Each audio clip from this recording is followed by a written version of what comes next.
Patay ang magkapatid na edad 29 at 25 matapos sa pagbabarilin sa sitio Nagtupakan, Barangay Isit, Dolores Abra, gabi noong Miyerkules.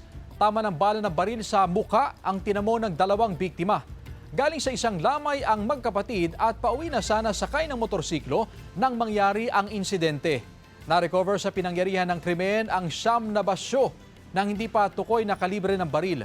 Patuloy ang investigasyon ng pulisya upang matukoy ang motibo at kung sino ang responsable sa krimen. Sinusubukan pa ng GMA Regional TV Wanward Central Luzon na makunan ng pahayag ang pamilya ng mga biktima. Sir, nagpaalam sila sa may bahay nila na pupunta dun sa may lamay. May tinitignan tayo dito pero hindi pa natin pwedeng i-label sir kasi under investigation pa. Rest assured, ito makikilig natin to.